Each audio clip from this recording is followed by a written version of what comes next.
Bonjour et bienvenue à tous. Moi, c'est Mickaël, je suis accompagné de Charles aujourd'hui. On va vous présenter les projets de fin de formation de la promo Crusoe au Clock. Donc, pour ceux qui nous rejoignent pour la première fois ou qui sont pas par là par hasard, je vais replacer un petit peu le contexte. Déjà, c'est quoi cette école? Alors, au Clock forme au métier de développeur web en 5 mois avec un format entièrement en téléprésentiel. Ce terme de téléprésentiel signifie une formation en direct vidéo à temps plein de 9h à 15h tous les jours où les étudiants interagissent en direct avec le formateur et entre eux. Donc comme dans une salle physique, mais sans locaux physiques. Ils ont à la place une salle virtuelle. Cela fait maintenant près de 3 ans que l'école fonctionne suivant ce format et a priori avec succès. Mais vous nous direz dans le chat ce que vous en pensez. Pour les détails de la formation, je vais laisser tout de suite le relais à Charles. Donc, merci Mickaël, bonjour à tous. Donc, moi c'est Charles. Alors les petits Crusoe que vous allez suivre aujourd'hui pour devenir grands, ils ont suivi une formation de 5 mois découpée en 3 parties. Alors tout d'abord le socle qui a duré 3 mois, au cours desquels ils ont appris les bases du développement full stack avec du HTML, du CSS, du PHP ou encore du JavaScript. Ensuite, ils se sont spécialisés pendant 1 mois sur une technologie au choix parmi Symfony, React ou WordPress.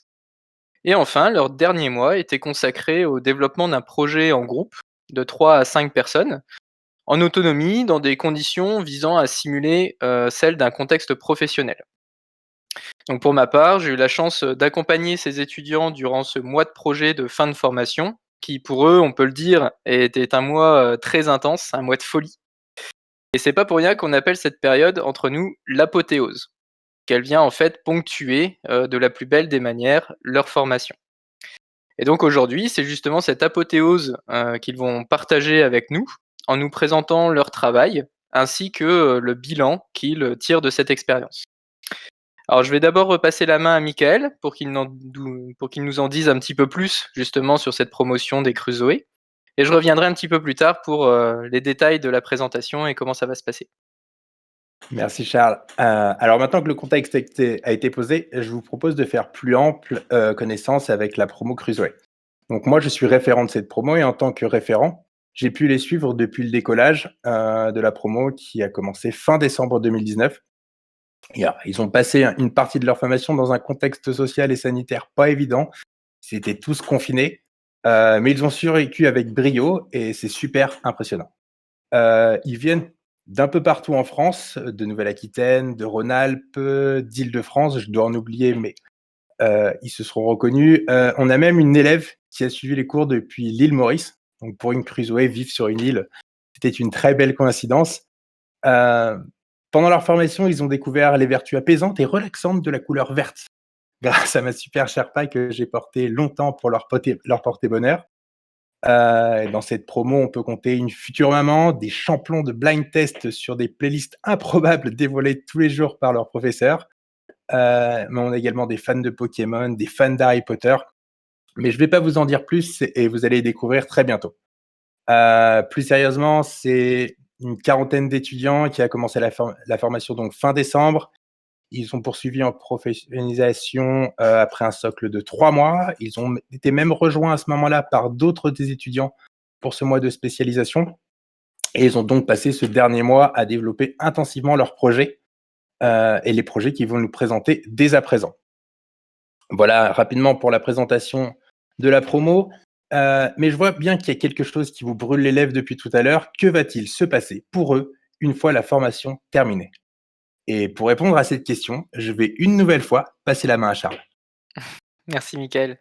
Alors effectivement, aujourd'hui, on a dit qu'ils allaient vous présenter leur projet de fin de formation.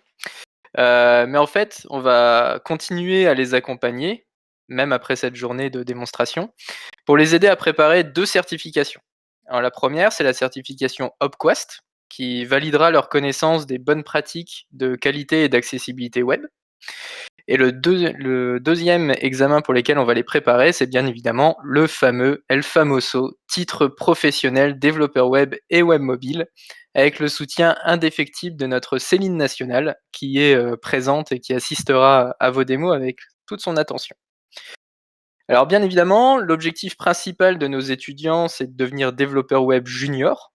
Donc, pour les professionnels qui se cachent parmi vous dans le chat, et je sais qu'il y en a parmi vous, qui cherchent à embaucher, puisqu'il paraît que les bons devs sont une denrée rare à l'heure actuelle, n'hésitez pas à nous contacter à l'adresse talent@o'clock.io, donc talent avec un S @o'clock.io, et c'est notre super team placement qui se fera un plaisir de vous transmettre le contact du ou des étudiants qui vous auront tapé dans l'œil durant ces 2 jours de présentation. Alors, on me dit dans l'oreillette que notre premier groupe est prêt à décoller, donc je vais d'abord vous donner quelques informations sur comment ça va se passer. Nous sommes en direct jusqu'à 18h. 6 groupes vont se succéder pour présenter leur projet aujourd'hui, et il faudra revenir demain pour voir les 5 groupes restants. Petit rappel sur les règles du jeu, chaque groupe aura la parole en tout pendant 15 minutes, découpées en 8 minutes de présentation, donc de leur équipe, de leur projet, de tout ce qu'ils ont fait pendant ce mois d'apothéose, suivi par 7 minutes de questions-réponses. Donc à ce moment-là, n'hésitez pas à poser vos questions dans le chat, nous nous ferons un plaisir de les relayer. Alors par contre, pour ça, vous aurez besoin d'un compte Twitch. Donc ça prend 30 secondes à créer, donc vraiment n'hésitez pas. N'hésitez pas non plus à les encourager, à partager ce direct sur les réseaux, à commenter et donc à leur poser vos questions. Bon allez, on va pas vous laisser mariner plus longtemps. Michael, à toi la parole. Tu as tout à fait raison, Charles. On va commencer tout de suite. Et donc, nous sommes partis. On attaque avec notre premier groupe. On commence avec le groupe Training qui va vous permettre de vous former et de former les gens directement en ligne sur diverses activités grâce à un service de mise en ligne de formation. Mais je laisse Vincent vous en parler. Merci, Michael. Bonjour à toutes et à tous. Donc, je vais comme l'a dit Michael, je vais vous présenter le projet de training. Donc, je vais d'abord commencer par vous présenter notre équipe. Alors, on est une équipe de 3 personnes. On a tous fait la spécialité WordPress. On a donc Sylvain qui est à l'origine du projet. Il a donc le rôle de product owner et de lead des fronts. On retrouve également Léo qui est notre Scrum Master et moi-même qui suis le Git Master et le lead dev back. Alors, comme l'a dit Mickaël, l'objectif de notre projet, c'est la mise en relation de formateurs et d'élèves dans le but de transmettre des compétences. Donc pour ça, le formateur a la possibilité de déposer des formations sur notre site et l'élève, de son côté, va pouvoir souscrire à ces formations. Alors, donc pour ça, on a développé un site qui est bien un custom theme, un thème custom, et en mobile first. Donc je vais vous montrer rapidement. C'est-à-dire que quand on est en version mobile, on retrouve uniquement une formation. On a un menu burger qui s'ouvre et on retrouve en bas de ces formations la catégorie ainsi que voir le catalogue. Sur la version tablette, on a le même fonctionnement avec 2 petites cartes et sur la version desktop, on retrouve la totalité. À ce niveau-là, le header va changer. On retrouve du coup un menu déroulant avec l'ensemble des formations et un menu de navigation, un onglet de recherche et de quoi se connecter et s'inscrire. Il faut savoir également que au niveau des cartes, on a utilisé du jQuery pour qu'au clic, une description s'affiche. On retrouve également du coup en footer à nouveau un menu de navigation un peu plus complet et on a un accès sur le catalogue. Le catalogue permet de trier les formations. Donc là, on a la totalité des formations qui s'affichent. Au cas où on choisit les formations en marketing et on applique, on va retrouver uniquement les formations de marketing. Alors, ce qu'on va faire, c'est qu'on va se mettre à la place d'un formateur qui veut déposer sa formation. En l'occurrence, ce sera Mickaël aujourd'hui. Alors, Mickaël va passer par l'onglet formation et devenez formateur et il va créer son compte. Alors,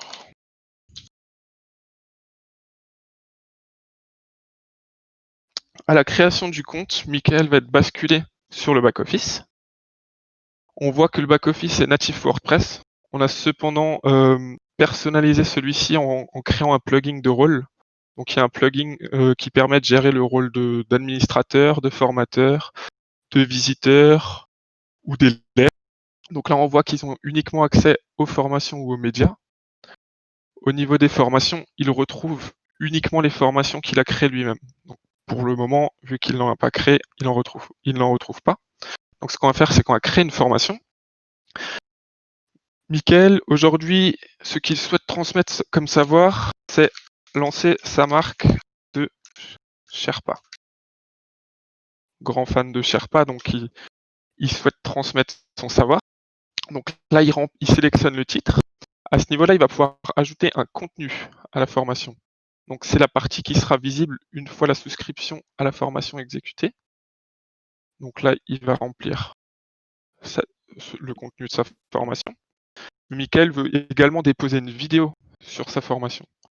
Donc il a la possibilité également de le faire, simplement en glissant le lien. Et la vidéo va s'ajouter directement à la formation.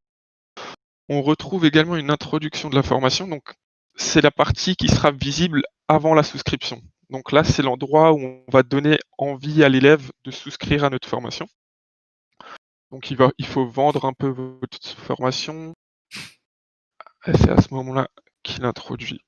Donc il rajoute également ceci. On a également ajouté des custom fields pour permettre, par exemple, de définir un prix. À savoir que pour le moment, toutes nos formations sont gratuites, car on n'a pas encore mis en place de système de paiement et qu'elles n'arriveront que dans une version 2. Donc on va rester sur quelque chose de gratuit. On peut également choisir la durée. Donc là, Mickaël a décidé qu'il y en aurait à peu près pour 6 heures. Et on peut choisir la catégorie. Donc ces 3 champs sont obligatoires, hein, comme le stipule l'Astérix. Et on peut également glisser un message à l'administration. Ce message n'apparaîtra pas sur la formation, ce sera uniquement pour les admins. On peut également définir une image qui sera mise en avant. Donc, ça permettra à la formation d'avoir sa petite image. Et il faut la soumettre à la relecture. Donc, chaque formateur qui s'inscrit sur le site ne pourra pas déposer n'importe quoi. Chaque formation est soumise à la relecture par un admin. Donc là, c'est ce qu'on va faire. On va la soumettre à la relecture. Et dans les formations, on voit bien que lancer sa marque de Sherpa est en attente.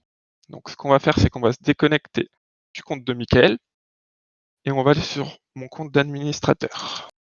Alors, une fois connecté à mon compte d'administrateur, je vais cliquer sur mon espace et accéder au back-office. On voit bien là que l'administrateur a un choix beaucoup plus vaste lié à la gestion du plugin. On va aller dans Formation. Là, moi, je retrouve la totalité des formations, pas uniquement celle de Mickaël, mais on retrouve la formation de Mickaël qui est ici en attente. On va cliquer dessus et on va pouvoir vérifier toutes les informations postées par Mickaël. On réattribue la catégorie et à ce moment-là, on va pouvoir publier la formation. On va retourner sur le site et là, on va retrouver dans les dernières formations lancer sa marque de Sherpa avec Mickaël. On peut cliquer dessus et il y aura le petit résumé qui va s'afficher. Je vais me déconnecter et ce qu'on va faire, c'est qu'on va souscrire à cette formation. Donc là, on ne voit pas la totalité de la formation, on voit uniquement le petit résumé. Donc on va cliquer sur accéder à la formation. Donc à ce moment-là, il faut se connecter pour pouvoir accéder aux formations. Donc là, on n'a pas encore de compte, donc on va rapidement en créer un. Donc en l'occurrence, ce sera Charles, notre élève. Charles va créer son compte. Et à ce moment-là, on voit bien que dans mes formations, il n'a aucune formation. Alors, on va retourner sur la formation et c'est à ce moment-là qu'on va souscrire la formation et la totalité de la formation va s'afficher. On retrouve également cette formation du coup à ce moment-là dans mes formations, en sachant qu'on peut avoir plusieurs formations, qu'on peut en rajouter quelques-unes, comme bien reprendre le sport. Hop, pardon.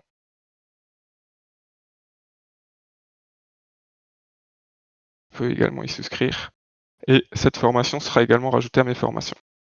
Merci pour votre attention et n'hésitez pas si vous avez des questions.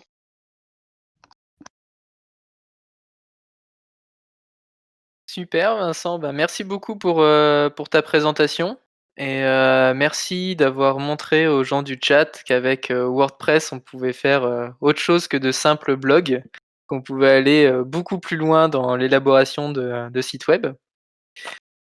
Du coup, on va parcourir un petit peu les questions qui sont passées dans le chat. Alors j'en ai vu une, qui concernait la mise en place d'une regex pour l'email au moment de l'inscription ou de la connexion. Alors, on va parler du coup avec Sylvain qui s'est occupé de tout ce qui est inscription. Ouais, on n'a pas mis en place encore, justement le mail. C'est pour ça que Vincent a pu se permettre de mettre un mail qui appartient sûrement à un Charles sur Gmail, parce qu'on ne l'a pas justement mis en place, encore, le mail de confirmation. OK.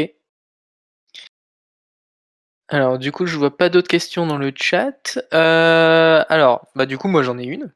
Comment vous avez géré cette, distinction entre, les rôles de formateur et d'élève? Alors, la distinction, elle se fait déjà au niveau de l'inscription.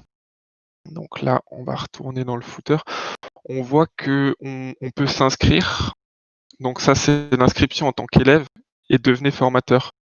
Donc quand on s'inscrit en tant que formateur, on a le plugin qui nous associe en tant que formateur et on a la possibilité du coup de s'inscrire également en tant qu'élève. Et là, le plugin gère ça au moment de l'inscription. Il nous associe directement soit en tant qu'élève, soit en tant que formateur. D'accord, du coup, c'est vous qui avez fait une condition bien particulière dans le plugin d'inscription? C'est Ouais, ça. tout à fait. OK, super. Très bien et je vais avoir également une question à mon tour. Alors déjà, merci pour avoir promu la chair perverte à un si haut niveau. Non, ma question, elle est plus sur les formations. Du coup, comment elles sont gérées à l'intérieur de votre site? Est-ce que c'est, du custom post WordPress ou est-ce que vous avez fait quelque chose de bien particulier en plus? Qui veut répondre? Non? Bon, en fait, donc ouais, c'est bien un custom post, pour faire, les formations. Donc pareil, on a créé un plugin, avec, donc la formation, plus une taxonomie custom pour gérer les catégories de la formation. OK et Et du coup, elles sont ensuite gérées à partir des posts, et WordPress ou vous avez, autre chose? c'est-à-dire? J'ai pas Ouais, est-ce que c'est une table custom ou est-ce que ah vous oui, avez, pardon. Ouais, tout à fait, c'est une table custom, ouais, d'accord, très bien, exactement. Tout est géré par le plugin qu'on a créé. parfait. Super. Bah, du coup, entre-temps, il y a le chat s'est un petit peu activé. Donc on a une question de Akoba Lore qui demande: «Est-ce que vous comptez le mettre en ligne de manière définitive, ce site?» Alors le site il est déjà actuellement en ligne. Mmh. Donc on peut déjà le retrouver Par contre, on compte encore travailler dessus. En effet, on parlait notamment d'ajouter une fonction payante ou des choses comme ça. On compte travailler dessus encore à l'avenir. Ouais. D'accord. Bah, du coup, ça, c'est une question, de François Crusoe qui demande: «Qu'est-ce que vous avez prévu pour votre V2?» Alors les principales choses, c'est de rajouter déjà du coup cette fonction de paiement. On aimerait rajouter aussi, une fonction, enfin des commentaires sur chaque formation, des notations, pour avoir des retours et je sais pas, est-ce qu'on avait prévu autre chose, Sylvain ou Léo? Pour la V2 direct, c'est à peu près ça et après, ouais, on veut aller encore plus loin, la possibilité à l'élève de contacter le formateur, des choses comme ça et peut-être Léo voit autre chose. En termes de fonctionnalité, non, non, pas spécifiquement, non. Ouais. Mais en tout cas, ouais, on a vraiment l'intention de travailler dessus. C'est vraiment un projet, sur lequel on a bien aimé travailler et qu'on a envie de continuer à faire. OK. Bah, du coup, parmi les fonctionnalités, il y a Johan qui demande si on peut noter les formateurs et la qualité de la formation. Non, pas encore. Justement, c'est quelque chose qu'on veut faire et d'ailleurs, ça me fait penser qu'on veut rajouter aussi des petites bios aux formateurs. Donc on pourra également noter les formateurs, et leur rajouter des bios. Mais D'accord. c'est Et voir par exemple la liste des formations qu'ils ont déjà préparées, ou etc. Ouais, Ok. c'est ça, ouais. Est-ce que c'est responsive? oui, le site est responsive. Je peux vous refaire un petit inspecteur là. On voit bien que selon les media queries, on a défini en fait, il me semble qu'on a 3 media queries et ça évolue selon ces media queries. Ok, super. Parfait. Autre question. En tant que formateur, est-ce qu'on peut souscrire à une formation? Ouais, tout à fait. Pour l'instant, on n'a pas du tout, séparé, en fait, l'élève a simplement ne peut pas créer de formation. En revanche, le formateur, oui, peut, d'un côté, créer sa formation et de l'autre, peut suivre, d'autres formations. Ok, donc l'un n'empêche pas l'autre. Ouais, C'est cool. Pour le moment, en tout juste cas, ouais, on ouais, voulait il y pas a limiter ça pour le ouais. moment. Pour le moment, il y a que, en fait, on va dire le rôle le plus limité, c'est celui-là de l'élève. Hmm. Très Ok. bien. Une toute petite dernière question que je vois là passer dans le chat avant de finir. Il y a Jerry Blablachaud qui nous demande est-ce que ça peut potentiellement une évolution vers une app mobile? Ça n'a pas été réfléchi pour le moment comme ça, mais ça pourrait être une évolution potentielle, oui. Ouais. Selon Si- comment ça évolue déjà la version qu'on a, ça pourrait être possible. Ouais. C'est ça. Ouais. Très bien. Eh ben, en tout cas, merci beaucoup pour ce beau projet. Je crois qu'on a fait le tour des questions qui étaient dans le chat, toutes les choses comme ça. Mm. Ouais, ça me semble bien. Notez quand même que ce site a été réalisé pendant l'apothéose et également pendant le déménagement de Léo, le dégât des Sylvains et la vie avec le chien de Vincent qui fait malheureusement de l'aérophagie. Donc, que des choses qui étaient encore plus complexes à gérer. Merci à tout le monde, merci beaucoup. Merci à vous. Merci à vous pour la Merci. présentation. Merci à vous. Alors, donc pour le groupe suivant, donc on est resté enfermé chez nous pendant le confinement. Je suis sûr que vous avez qu'une seule envie maintenant, c'est de prendre l'air et pourquoi pas de refaire du sport. Et ça tombe bien, puisque je vous propose de continuer avec un groupe qui va ravir les sportifs qui n'aiment pas faire du sport seuls. Donc cyclisme ou running, Cyclorun vous aide à trouver des sportifs de votre niveau avec qui partager votre activité favorite. Et c'est Kevin qui va nous expliquer comment. Kevin, tu es là? Je suis là, est-ce qu'on m'entend bien? On t'entend bien. T'entends bien. Merci beaucoup. Donc bonjour à tous et à toutes, je vais donc vous présenter notre projet Cyclorun. Donc Cyclorun, c'est avant tout une équipe composée de 4 personnes, toutes issues de la spécialisation WordPress.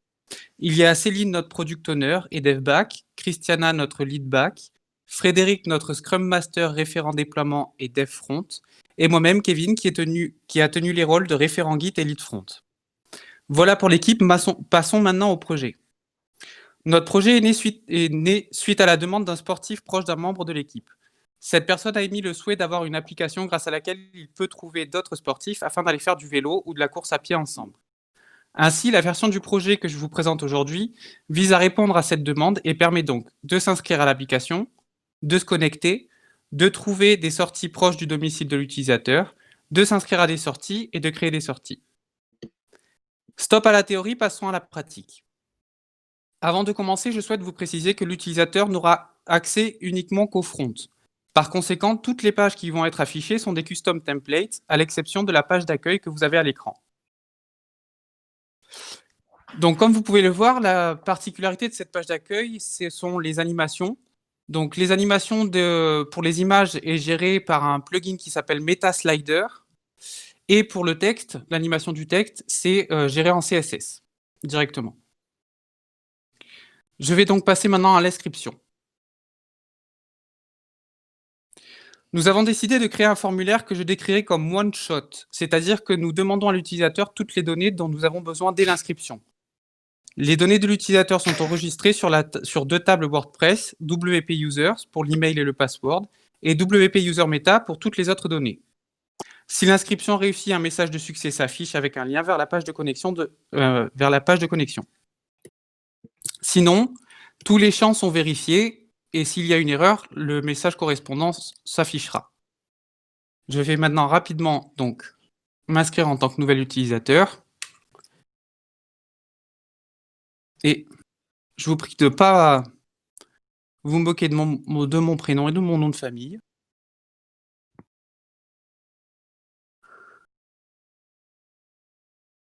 Donc, un petit avatar.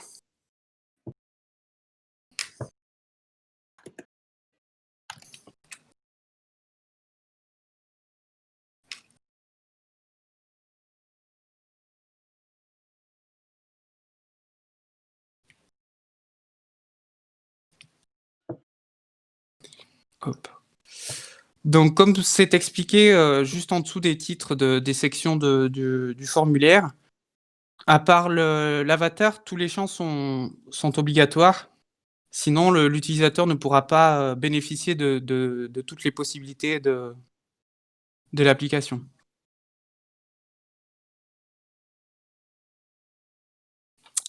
Et donc, je suis un très grand sportif et je fais du vélo à un niveau intensif. Ah, zut. Donc vous voyez, j'ai fait une petite erreur sur les...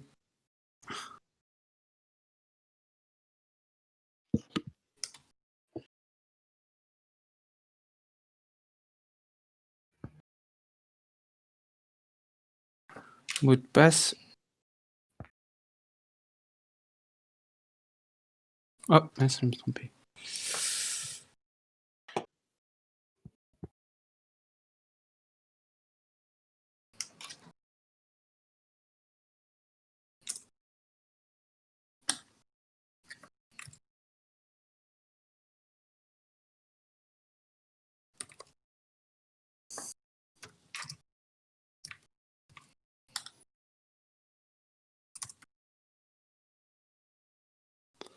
Hop.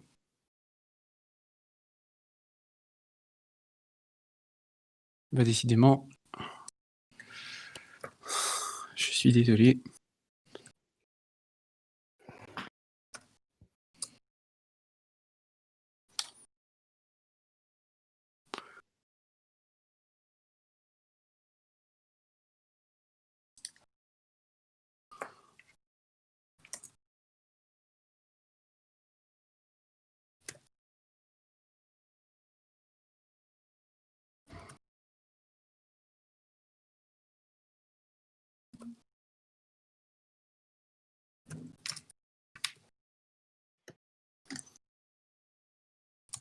Hop, ma ville.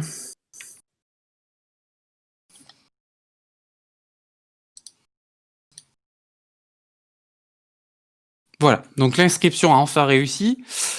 Maintenant, je passe à la connexion. Donc, pour la connexion, la validation des données, enfin l'authentification est gérée par WordPress directement, par le flux normal. S'il y a une quelconque erreur, nous récupérons les codes erreurs que nous transformons ensuite en paramètre get afin d'afficher le message correspondant sur la page de login custom. Je vais maintenant me connecter directement.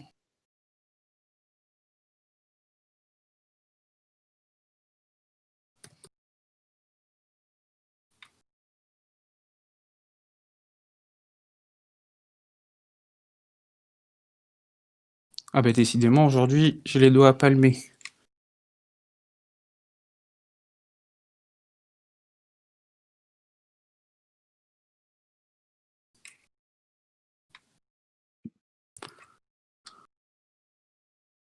Voilà.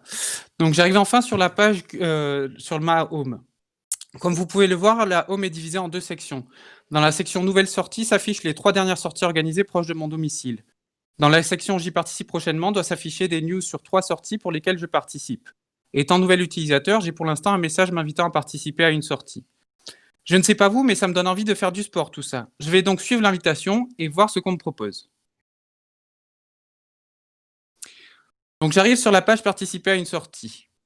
Comme vous pouvez le voir, toutes les sorties organisées proches de mon domicile sont listées ici. Donc il y en a vraiment trop. Je vais essayer de filtrer un peu tout ça pour voir s'il n'y en a pas une qui me tente. Donc je décide de faire du vélo à un niveau intensif. Et on me propose donc Tour de la Montagne Sainte-Victoire. Ça, c'est intéressant. Ah, mais par contre, c'est le 21 juin. Oh, le jour de la fête de la musique. Donc, je préfère me préserver pour la soirée et voir s'il n'y en a pas une pour la semaine d'après. Donc, j'annule ma recherche et je regarde pour la semaine d'après. Il m'en propose 2. Mais si je regarde bien, les niveaux, ce n'est pas celui que je recherche. Donc, il me reste plus qu'à organiser ma propre sortie. Donc voilà, j'arrive sur la page organiser une sortie. Donc les champs obligatoires sont ciblés avec un petit astérisque rouge. Je vais remplir tout de suite le formulaire. Donc la Sainte-Victoire, ça m'a bien inspiré. Je vais reprendre plutôt cette sortie-là.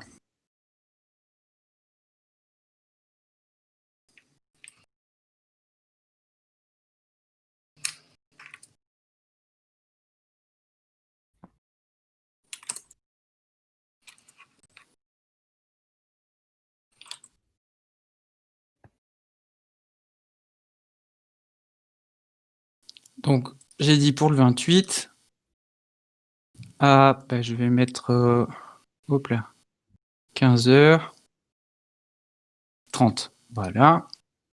Vélo. Intensif. Donc intensif, je vois que c'est plus de 60 km, donc je vais mettre 66. Et le lieu de rendez-vous.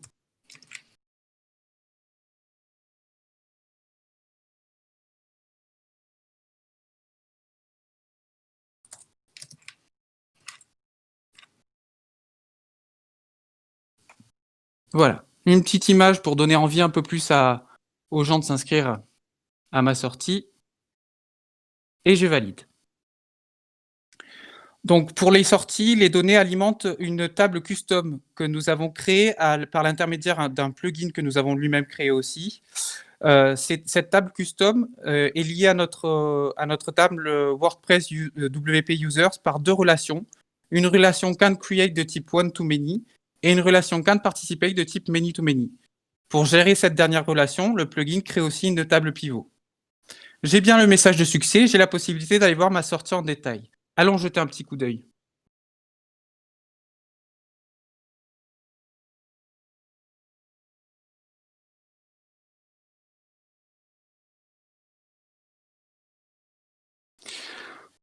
Sur la page de détail de la sortie, sur laquelle nous retrouvons toutes les informations que j'ai renseignées lors de sa création. Et comme vous pouvez le constater, nous consommons aussi l'API Google Maps pour afficher le point de rendez-vous sur la map. Nous retrouvons aussi en bas de la page la liste de tous les participants qui s'actualisera du coup au fur et à mesure des nouveaux participants. Pour finir, j'irai bien faire un tour sur ma page profil. Donc j'arrive sur ma page profil et normalement nous retrouvons ici toutes les informations sur de l'utilisateur courant. L'avatar devrait apparaître, mais là il y a un petit souci, ce sont les aléas du direct, désolé. Et ici nous retrouvons toute la liste des sorties qui s'actualise aussi au fur et à mesure que je crée des sorties ou que je vais participer à une sortie. Voilà notre projet Cyclorun. J'espère avoir montré nos compétences acquises tout au long de cette formation. Et je pense parler au nom de toute mon équipe et même de toute la promo Crusoe en disant que nous sommes vraiment fiers d'être arrivés jusqu'ici. Je vous rends la parole, Michael Charles. À vous les studios. Eh bien, merci Kevin. Du coup, on va passer aux questions. Alors, il y en avait plusieurs qui étaient passés déjà dans le chat. Que je vais remettre la main dessus. Alors, il y avait une question de Greg2811. Est-ce que tu reçois un mail de validation pour l'inscription ou un lien d'activation ou quelque chose? Alors non, nous n'avons pas encore géré cette partie-là. En fait, il faut savoir que cette apothéose nous a permis à mon équipe et à moi-même de mettre le doigt sur une difficulté. C'est à ça que sert aussi l'apothéose. Et en fait, notre plus grande difficulté, ça a été l'organisation de l'équipe. Et du coup, il y a certaines fonctionnalités que nous voulions mettre en place, mais que nous n'avons pas eu le temps de gérer. Mais au moins maintenant, on sait comment s'organiser et pour la suite, on sait que c'est sur cet axe de métier que nous devons monter en compétences rapidement. Alors Très bien. justement, c'est une des questions de Barbituric. Est-ce qu'il y a d'autres fonctionnalités de prévues? Alors oui, il y en a de nombreuses. Pour des versions ultérieures, pour des versions ultérieures, en fait, on voudrait que l'utilisateur puisse avoir un suivi de ses performances sportives. On voudrait mettre en place aussi la géolocalisation parce que là, pour l'instant, pour la map, en fait, on se base sur le code postal en fait que l'utilisateur renseigne à l'inscription. Ensuite, on voudrait aussi pouvoir générer des fichiers GPX pour les tracés de parcours. Et enfin, on a d'autres fonctionnalités. On voudrait aussi développer une partie réseau social pour l'application et une partie aussi un peu plus commerciale pour que des organisateurs d'événements, de grands événements puissent venir faire créer des événements sur le site. Moi, j'ai une petite question de WS Code qui est un peu plus spécifique. C'est pourquoi l'API Google Maps et pas OpenStreetMap? Est-ce qu'il y a quelque chose qui a guidé votre... On a regardé les deux. Et c'est vrai qu'au début, on avait vu que Google Maps maintenant était plutôt payante. Donc on se disait peut-être de faire par OpenStreetMap. Mais finalement, c'est quelque chose qui a été choisi par Céline. C'est elle qui s'en est occupée. Donc si elle veut répondre, si Céline m'entend. Je suis là. Rien, pas de choix spécifique, non. C'était un choix délibéré de ma part, simplement. Pas particulièrement de choix en fait. Non. D'accord. Du j'ai une autre coup, question. vas-y. Ah, pardon Charles, j'ai une autre question de Chanel Gattari qui nous dit pour le projet WordPress, est-ce que vous avez eu le droit d'utiliser des thèmes? Si tu veux répondre, Kevin, et dire pourquoi vous avez préféré peut-être partir sur un thème custom? En fait, les thèmes proposés par WordPress qui sont proposés directement ne permettent pas une très grande liberté et du coup, on a préféré faire notre propre thème custom afin de vraiment faire ce que l'on souhaite, ce que l'on veut et surtout aussi pour le titre professionnel, en fait, ce sont des compétences qui sont jugées pendant le titre professionnel, la création de thèmes custom. Très bien. Et j'ai également une question de Imed 27470. Est-ce que vous allez garder le style ou vous allez un peu changer le CSS? Je pense qu'on va le changer. Enfin, il changera assez rapidement parce que une des fonctionnalités futures aussi, c'est d'ouvrir l'application à tous les sportifs, donc à d'autres sports comme le football, la pétanque ou bref d'autres sports. Et donc du coup, à ce moment-là, on devra changer un peu le thème et le nom du site, malheureusement. Enfin, malheureusement non, heureusement.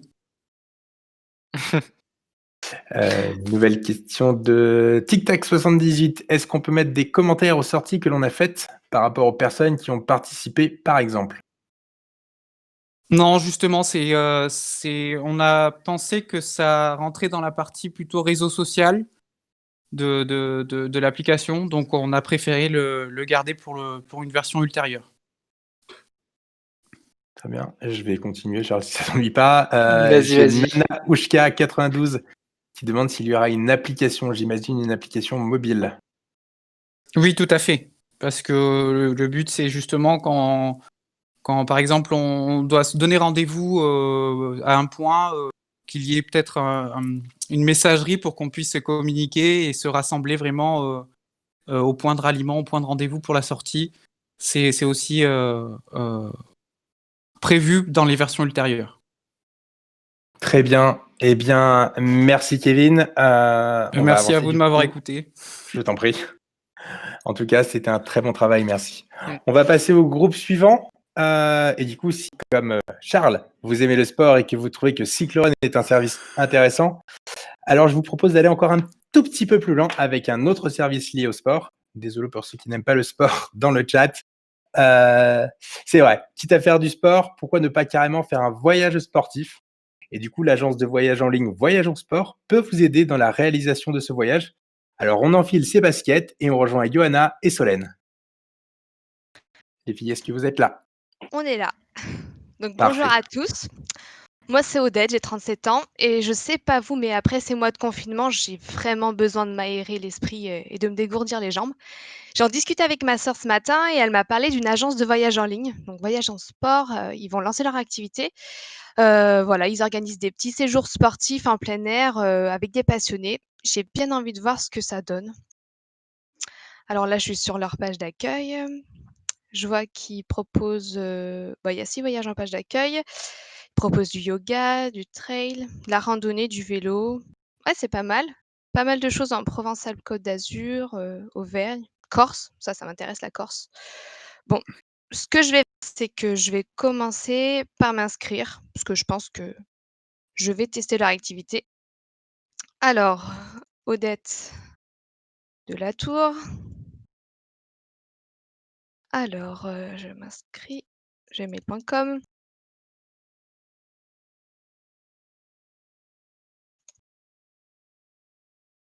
Voilà, je ne suis pas un robot. Et j'ai une erreur, les aléas du direct. Donc, je vais retenter mon inscription.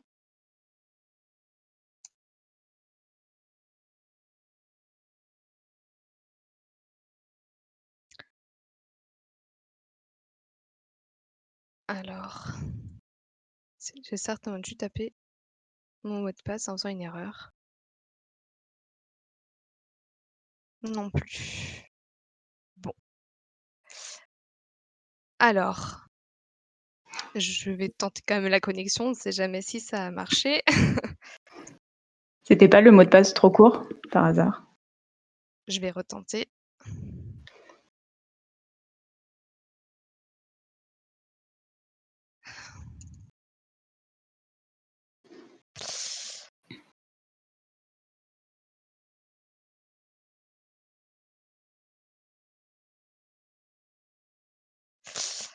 Excusez-nous pour ce petit temps d'attente.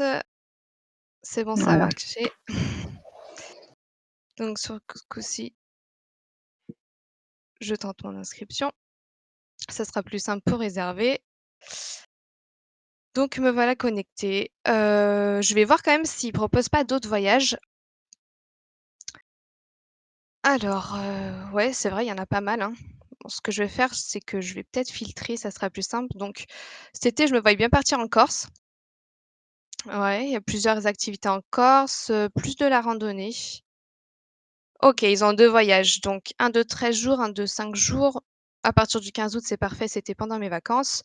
Je vais jouer la sécurité, je vais prendre celui de 5 jours. On va commencer par là. 450 €, c'est raisonnable et il est plutôt bien noté.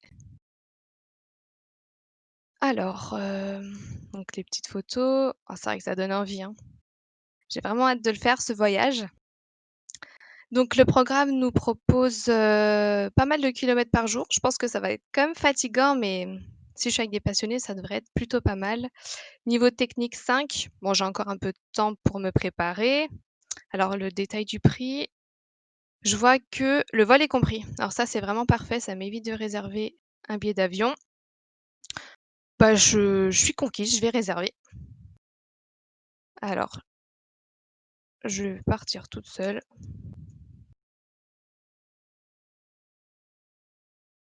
OK, on va vérifier tout ça.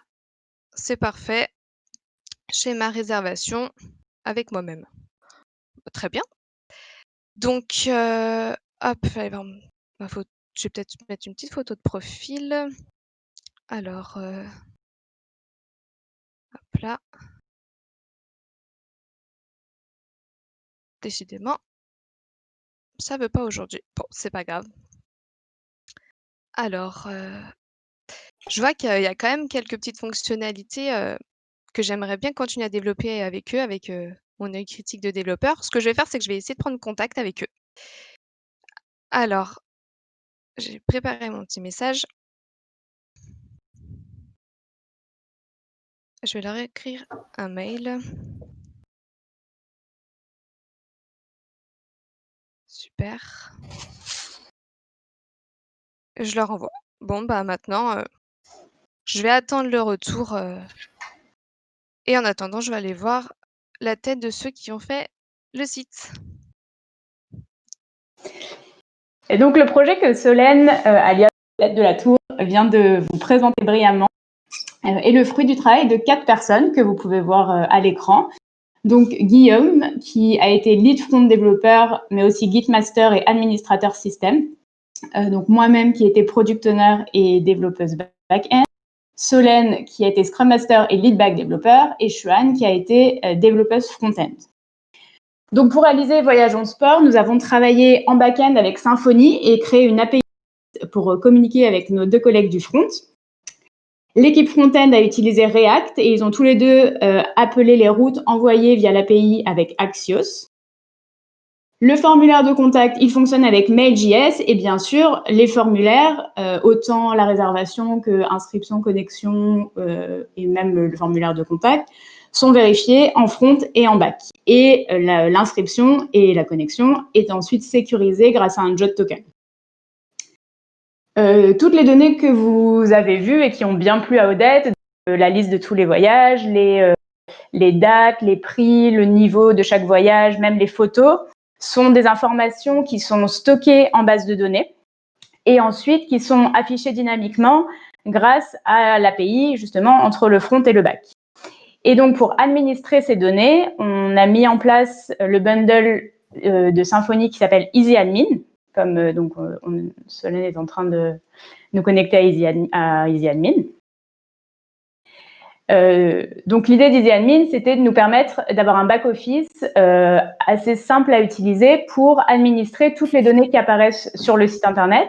Donc comme vous le voyez à gauche, dans le menu, on peut administrer vraiment toutes les données, les réservations par exemple pour voir la liste de nos clients qui ont réservé, les voyages comme vous voyez à l'écran, les hébergements puisqu'on va faire des partenariats avec des auberges, des hôtels, etc. On peut voir la liste des utilisateurs. Et puis, comme on peut prendre l'exemple pour le voyage, on peut créer un nouveau voyage directement avec EasyAdmin, le modifier, le supprimer.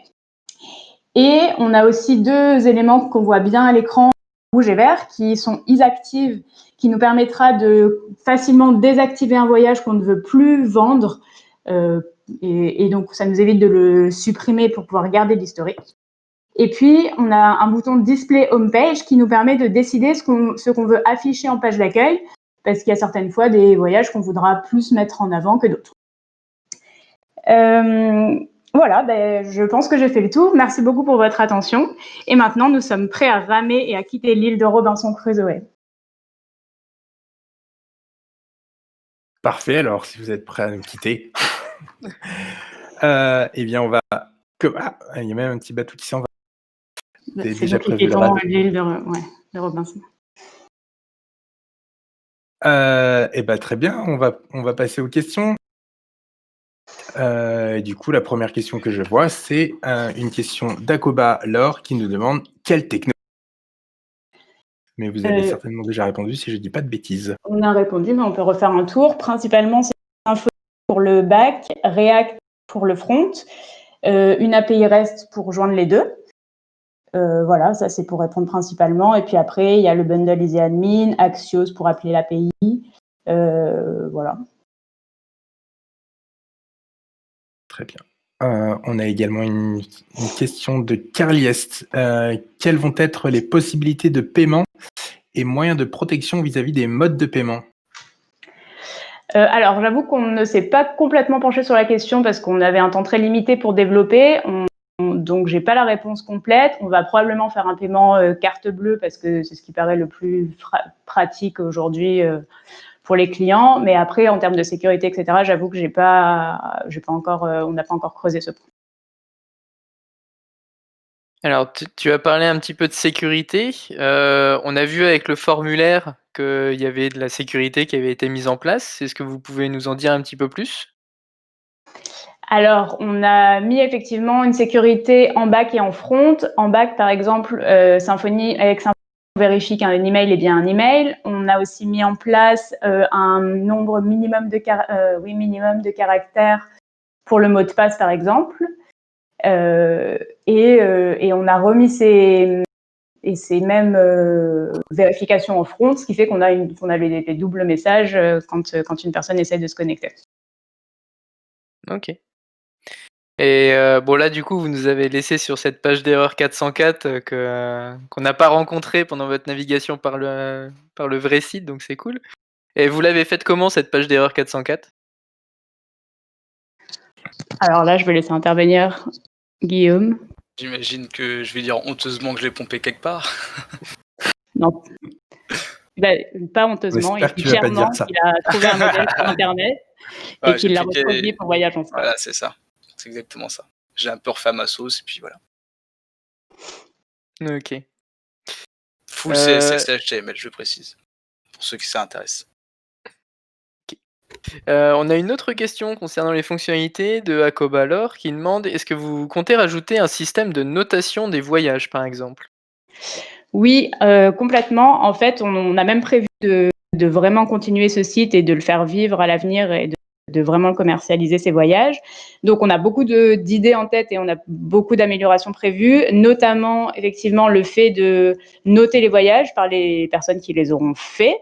Et du coup, c'est comme ça qu'on aura le rating après.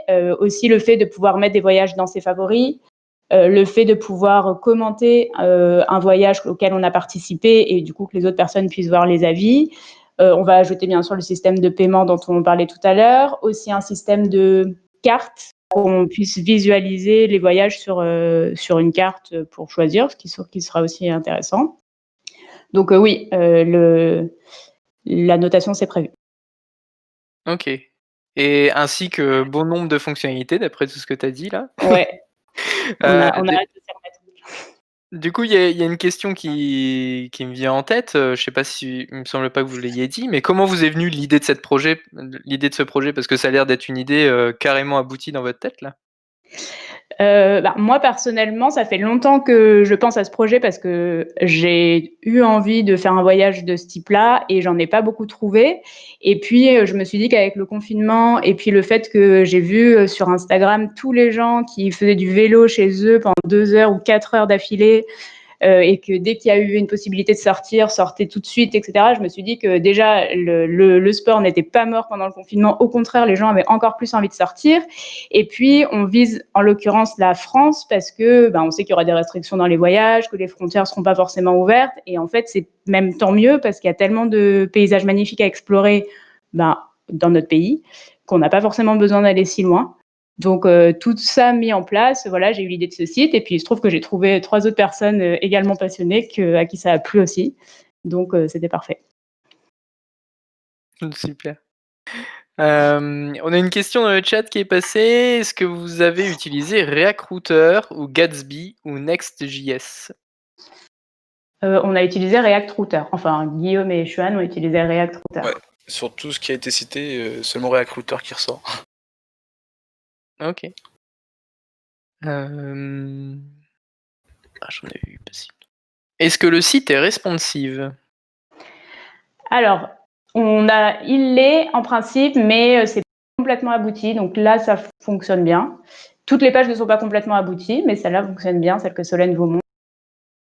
Donc on va refaire un tour pour vérifier qu'il l'est complètement, mais c'est le but en tout cas. Ok. Alors, sinon, j'ai vu qu'on avait parlé un petit peu de EasyAdmin. Donc, est-ce que vous pouvez nous en dire un petit peu plus sur pourquoi vous l'avez utilisé, comment il gère les permissions?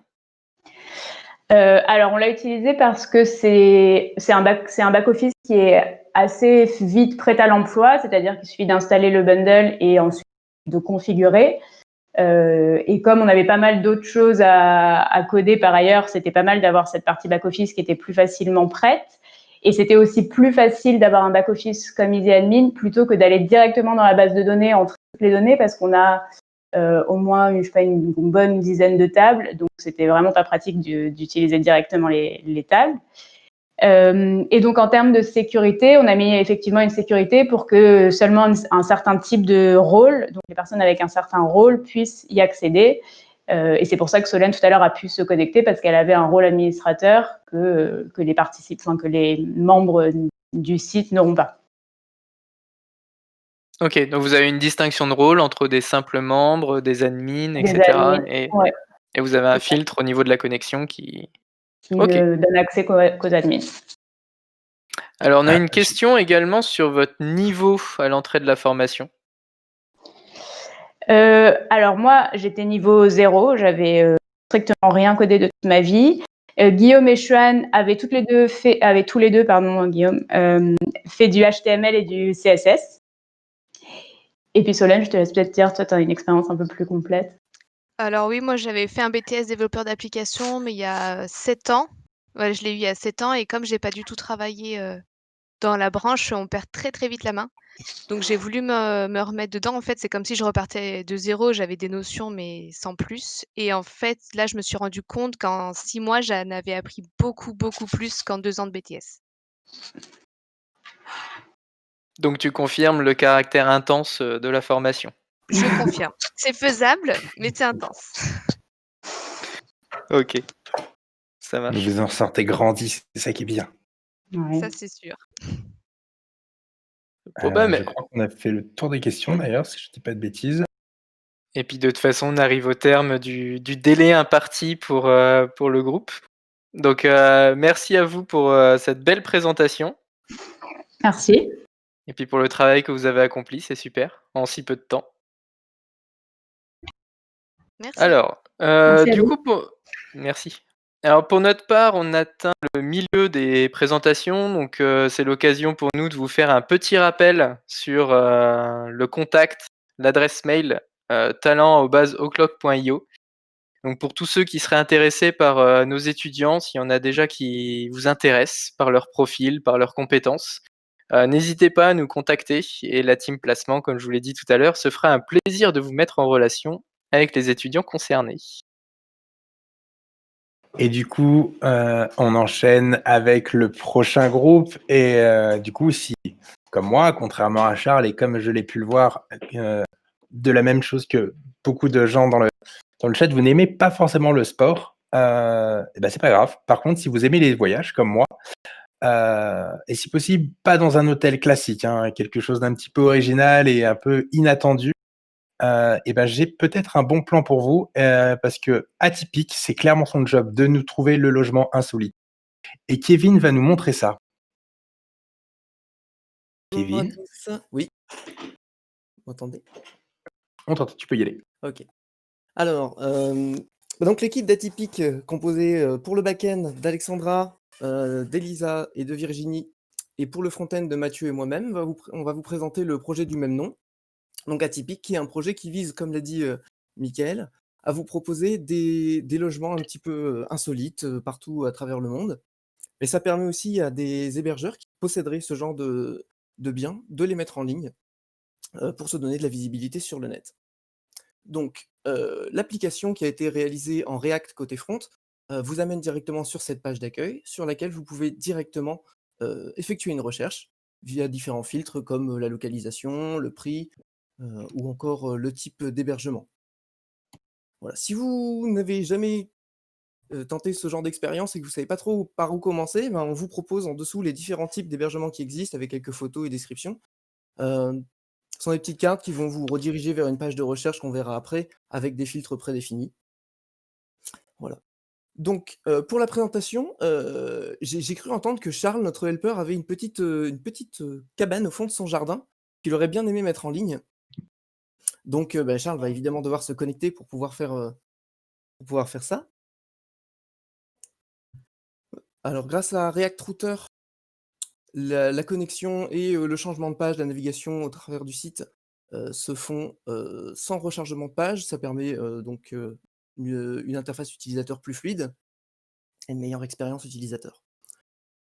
Les composants contrôlés que vous voyez ici nous permettent de vérifier avant l'envoi du formulaire si les données correspondent bien à ce qu'on attendait et puis si tous les champs requis ont bien été remplis. On aura une deuxième vérification qui sera faite au niveau du back, donc le back qui est en Symfony, qui permet de s'assurer quand même qu'aucune information erronée ne rentrera dans la base de données. Donc là, on va remplir pour Charles sa petite description, c'est les services proposés avec sa cabane dans son jardin et les extras pour lesquels il faudra payer pour avoir quelque chose en supplément. Et vous allez voir que là, Charles a oublié par exemple de mettre les photos, et donc quand il va essayer d'enregistrer, on va tout de suite avoir un petit rappel à l'ordre pour le forcer à effectuer ça dans les règles. Alors, comme les photos sont ajoutées par les utilisateurs, et comme un groupe précédent l'a dit, on est obligé de vérifier si rien n'a été uploadé, rien d'inapproprié a été uploadé, et donc pour cela, on a besoin d'une validation manuelle par un administrateur des nouveaux hébergements. Donc c'est ce qu'on va faire tout de suite. On va essayer de rajouter l'hébergement de Charles. On se connecte en tant qu'administrateur. Il y a un nouveau bouton qui nous permet d'aller sur le panneau d'administration. Alors, le panneau d'administration a été fait entièrement en Twig par Elisa et Virginie. Et il permet donc de parcourir un petit peu les différents utilisateurs, les hébergements, ou même la structure du site avec les types d'hébergements, les services et les extras qui existent. Tout est modifiable. Et l'onglet qui nous intéresse là maintenant, c'est la validation des nouveaux hébergements, dans lesquels on va retrouver tous les hébergements qui ont été rajoutés récemment, mais pas encore validés par les administrateurs. Donc on voit celui de Charles qu'on va aller inspecter. Alors, si un hébergement ne respecte pas les règles de respect normal du net, on peut tout simplement refuser de le mettre en ligne, et si la personne est vraiment malveillante, on peut même bannir son utilisateur. Donc là, Charles a parfaitement rempli son hébergement, donc on va pouvoir le mettre en ligne. Et ça tombe bien, parce que Michael, notre second helper, qui est complètement exténué après ce mois d'apothéose à courir partout pour aider tous les étudiants, aimerait bien pouvoir partir en vacances la semaine prochaine. Donc, il va lancer une recherche pour voir un petit peu tous les différents hébergements qu'on a à lui proposer. La page de recherche, comme vous pouvez voir, est séparée en plusieurs parties. Donc sur la gauche, vous avez tous les résultats qui sont affichés sous forme de liste avec un petit carrousel pour parcourir les images. Et on retrouve exactement les mêmes résultats sur la carte à droite, avec des petites cartes sur le hover pour avoir des informations un peu plus précises sur chacun des hébergements. Donc Michael ayant un budget Chocobon déjà très élevé, il souhaiterait partir pour pas trop cher, et puis il se dit qu'une cabane justement ça serait pas mal, ça c'est quand même un minimum de confort dans une cabane, donc ça serait sympathique. Donc vous pouvez le voir avec les composants contrôlés qu'on a dans les filtres et l'API Symfony qui a été codée par Alexandra, ça nous permet de remettre à jour directement tous les résultats sans recharger la page. Encore une fois, pour la fluidité et l'expérience utilisateur. Donc là, la cabane zen de Charles a l'air de vraiment intéresser Michael, donc il va cliquer un petit peu pour en savoir plus. Et donc il va retrouver toutes les photos dans un joli carrousel fait par Mathieu. On retrouve également en dessous les caractéristiques de l'hébergement, sa description, les services et les extras. Sur le côté droit, vous pouvez voir donc le petit encart qui permet la mise en contact avec le propriétaire. Donc on peut avoir un formulaire de contact, mais là, Michael considère que le logement lui plaît déjà dans l'état, il n'a pas besoin d'informations supplémentaires et donc va tenter de réserver. Évidemment, il faut être connecté pour faire ce genre de choses. La connexion s'effectue avec un JSON Web Token qui, comme il est stocké sur le navigateur, permet à Michael de revenir un peu plus tard sur le site sans avoir besoin de se reconnecter. Donc là, maintenant qu'il est connecté, on peut voir que sa réservation a été prise en compte. Alors ça signifie tout simplement que Charles, comme Michael, ont pu recevoir un mail de confirmation. Il faut juste recharger la page, voilà. Donc un petit mail de confirmation. Alors ça a été rendu possible grâce à Elisa et Virginie qui ont implémenté ça avec SwiftMailer. Et malgré quelques petits problèmes techniques, voilà, on a quand même réussi à mettre ça en place. Le problème, c'est que Michael, il a pas de chance, son patron vient de l'appeler et il lui dit qu'il a une réunion super importante en début de semaine prochaine. Il peut pas du tout partir en vacances. Et là, il est bien embêté parce qu'il se rend compte que sur le site, pour le moment, on n'a absolument pas la possibilité d'annuler une réservation. Donc il se dit qu'il va aller contacter les administrateurs pour leur faire part de ce petit manque et donc leur expliquer qu'il faut mettre ça en place le plus vite possible dans la V2. Hop, voilà. Donc on a fait globalement le tour des fonctionnalités qu'on avait à vous montrer. Donc là, encore une fois, un mail a été envoyé à l'administrateur pour le prévenir du message de l'utilisateur. Donc voilà, on a fait le tour un petit peu de ce que je voulais vous montrer. Si vous avez des questions, c'est parti. Bah, merci bien pour cette présentation. Ouais, et moi, je Bien sais que je vais sympathique, avec une bonne partir en mise en vacances. situation. Alors, du coup, première question de Olivaxa. Vous utilisez PHP Symfony, pourquoi pas Node.js? Ah bah c'est tout simple, Node.js est enseigné mais dans une autre formation et là on avait comme contrainte de s'associer avec un groupe qui a travaillé en spé Symfony et donc voilà, enfin, c'est à la fois une contrainte et à la fois ça nous a permis d'apprendre à utiliser ces technologies-là ensemble pendant le projet. Deuxième question de Barbiturique. Quelle méthode pour éviter les doublons sur les adresses genre ville et ville avec... alors, c'est difficile à vous expliquer. On a ville avec un S et ville avec un I majuscule. Enfin voilà, pour éviter les doublons du coup. Mathieu? J'ai pas vraiment bien compris la question. Bah, l'idée, c'est Mais- comment vous avez fait pour éviter les doublons sur les adresses avec des noms qui pourraient se recommencer, qui pourraient être les mêmes si quelqu'un tape Royan avec un R minuscule ou Royan avec un R majuscule. Ah, on a délégué ça à l'API Geocode, donc toutes les... Enfin, je suis pas sûr de bien répondre à la question, mais si les adresses sont...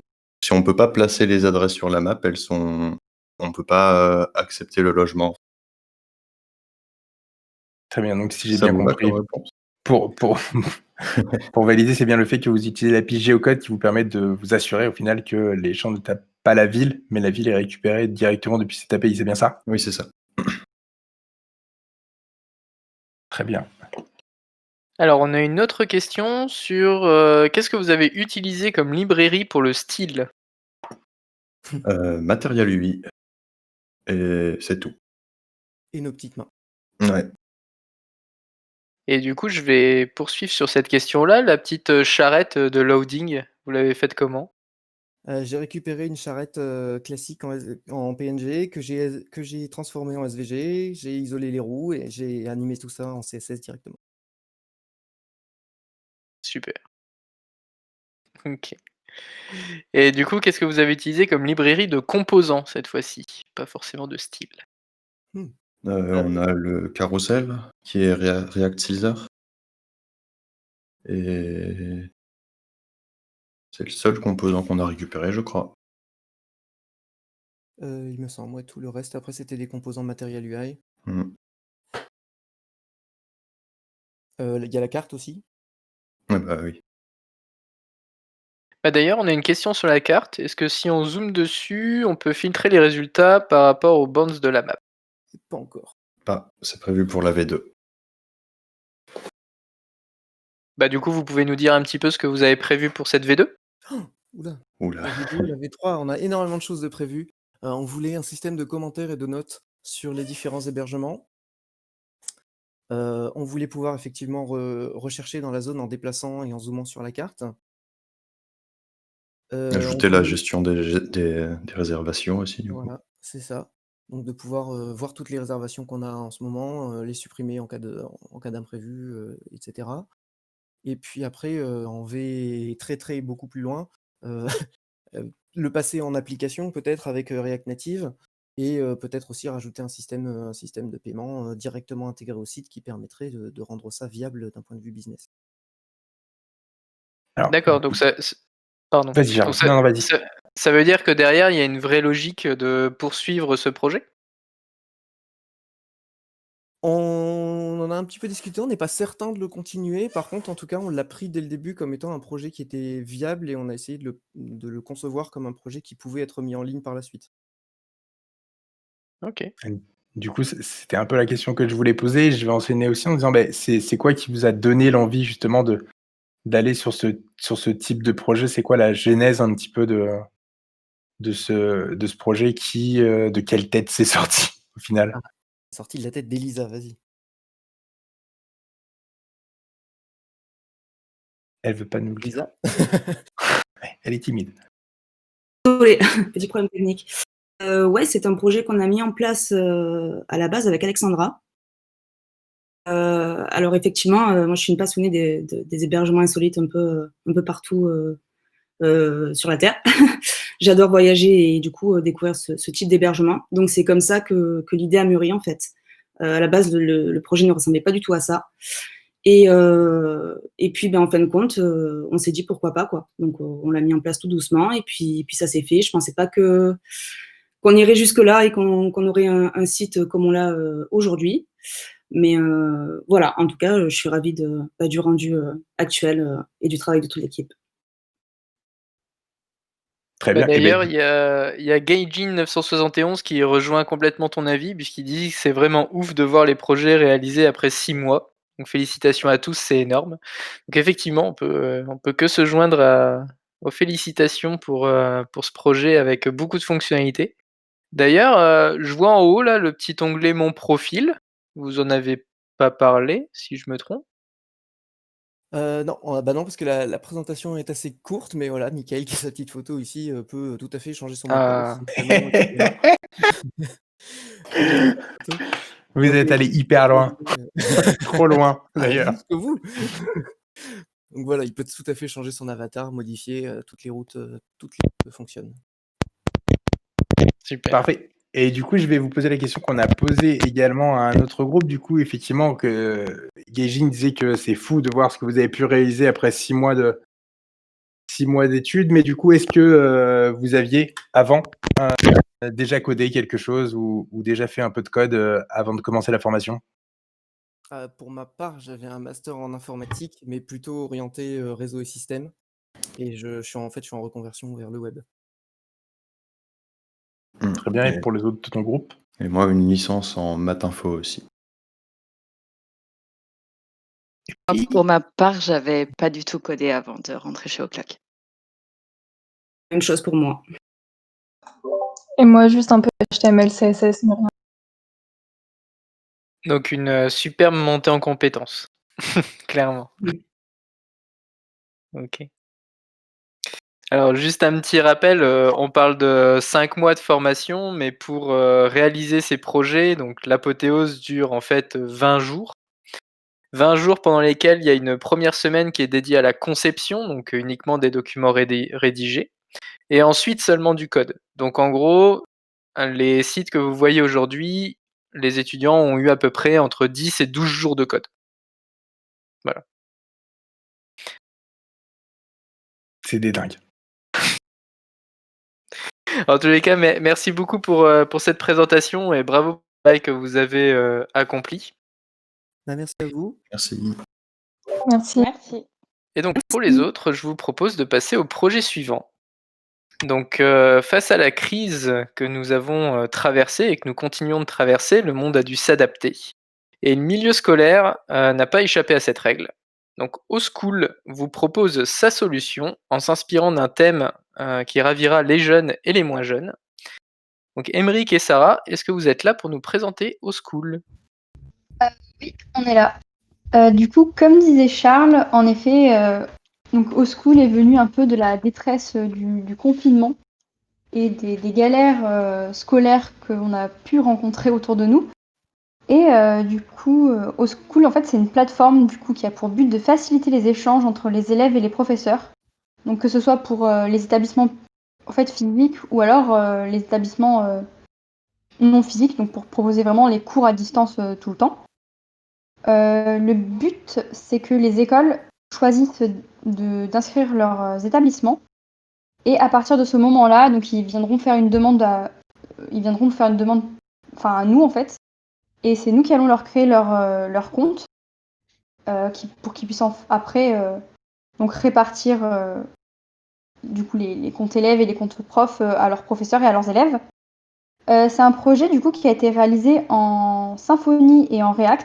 Donc pour le React, on a notamment utilisé React Router, Redux, Asios, Webpack, SAS, mais il y en a d'autres, mais je ne vais pas tous les citer. Et pour ce qui est du côté Symfony, on a utilisé donc du coup les formulaires de Symfony, Doctrine pour la gestion des requêtes. On a aussi utilisé JWT pour la connexion API. Là, on peut voir sur l'écran la page d'accueil. Donc c'est la page d'accueil visiteur. Et donc en tant que visiteur, du coup, oui, on peut donc apercevoir les infos principales donc, de la plateforme. On peut aussi voir les dernières actualités ainsi que quelques avis, donc quelques avis de nos utilisateurs. Et du coup, je vais passer le relais à mon camarade qui va vous présenter la partie Très bien. interne. Ça va me permettre de vous présenter le système de connexion. Donc on a une connexion toute simple qui est effectuée. Donc on va d'abord se connecter avec Hermione Granger qui est élève à Poudlard. Vous devez tous la connaître. Bien entendu, un élève n'a pas les mêmes droits qu'un professeur. Il va pas pouvoir modifier telle ou telle note. Il va juste pouvoir y accéder. Et donc, comme vous pouvez le voir, tout est sécurisé. On a effectivement un petit raté qui nous permet de savoir que le mot de passe n'a pas correspondu et donc on n'a pas accès à notre profil. Et donc ici, sur la page d'accueil, on va pouvoir voir la page d'accueil d'Hermione, plus précisément, donc avec les dernières infos de l'établissement cette fois-ci. Donc, quoi de neuf, date de rentrée. On va pouvoir cliquer sur l'un des articles, voire même la liste aussi, par exemple. Et donc, on a la liste des 5 articles qui va s'afficher. Et si on le veut, on peut cliquer sur cet article qu'on le souhaite et voir la photo, le texte qui va avec, et on va même pouvoir voir la date à laquelle a été posté cet article. On va pouvoir aussi revenir aux nouvelles, et même sur la page d'accueil, et sur laquelle on va pouvoir descendre et voir ensuite le tableau, donc le tableau des notes d'Hermione, de l'élève, dans lesquelles s'affichent toutes les notes en direct. Donc on a ces deux notes, 1, 18, 1, 17, avec les champs correspondants, donc devoir 1 de potion, et même des commentaires, donc très bon travail, continuez comme ça, et j'en passe. Donc on aura toute la liste qui s'affichera. Ensuite, en dessous, on a l'information on a les informations, donc on a l'emploi du temps qui est affiché, qui va nous permettre de savoir pour notre élève Granger si elle va devoir aller au Quidditch aujourd'hui ou pas, et c'est à quelle heure elle doit y aller exactement. On a aussi ses informations personnelles qui sont sur la droite, donc son email, son rôle et son établissement. Bien entendu, Hermione a aussi accès à des cours et des devoirs, bien entendu comme chaque élève malheureusement, mais elle va devoir déjà accéder à ces cours pour réviser, donc on va y aller. Et donc on a ici la liste, et on avait ici la liste, pardon, et là on a cliqué plus exactement sur un cours spécifique, et on va pouvoir voir le contenu du cours. Donc ici il est affiché, on a un lien potentiel qui va être affiché aussi, et avec le numéro du cours, le titre, etc., etc. On va pouvoir revenir sur la liste des cours, ou même aller dans les devoirs par exemple, qui est la même page au final que celle des cours, excepté que cette fois-ci on va devoir rendre un devoir. Et donc voilà, on va arriver sur un formulaire qu'on pourrait remplir bien entendu, et qui s'afficherait dans la liste ensuite, par la suite. Donc on va revenir à la page d'accueil d'Hermione, ou même on va se déconnecter pour aller voir comment ça se passe du côté des profs. Et pour ça, on a Monsieur Rogue, que vous devez tous connaître aussi, Monsieur Severus Rogue, que vous devez tous connaître, et donc lui, contrairement à Hermione, il va avoir d'autres accès, il va pouvoir modifier des notes, il va pouvoir modifier ses devoirs qu'il a mis en ligne, mettre des notes, et donc on a ici la page de Severus, donc avec toujours les dernières infos de l'établissement qui restent les mêmes que celles d'Hermione, ils sont dans le même établissement. Pareil, il a la liste, il a tout le même fonctionnement, sauf que à la place de ses notes, il va avoir ses classes qui vont apparaître. Donc la liste de ses classes, ici on en a que 2, donc les Serpentards C et les Gryffondors D, avec toutes les infos qui sont reliées à cette classe, donc le nombre d'élèves, le niveau et aussi l'établissement. En dessous, on a bien entendu les informations, toujours l'emploi du temps du professeur, savoir à quelle classe aller par la suite et à quelle heure. On a toujours ces informations personnelles du professeur, donc son nom, son email, son rôle et son établissement. Par la suite, il va pouvoir aussi accéder à sa liste des classes, donc il va cliquer sur Gryffondor par exemple, et il va avoir toutes les infos nécessaires pour le bon fonctionnement. Donc il va voir la liste des membres avec tous les membres et la moyenne qui est affichée en direct. Il a aussi l'emploi du temps de cette classe, toutes les informations dont on pourrait avoir besoin, donc le nombre d'élèves, la moyenne de la classe, les matières qui sont enseignées, Quidditch, sortilège, métamorphose, etc., etc.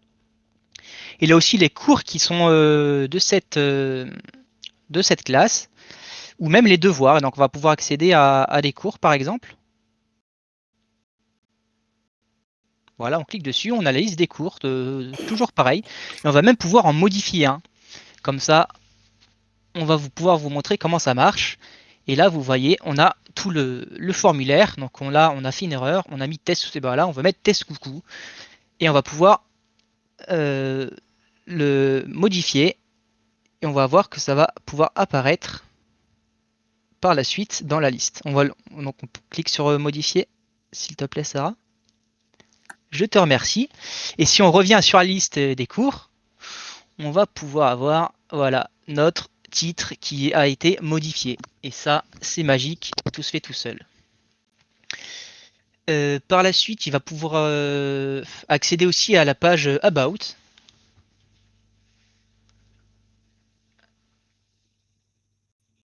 Qui est la page à propos, excusez-moi, en français, s'il n'y a pas beaucoup d'anglophones.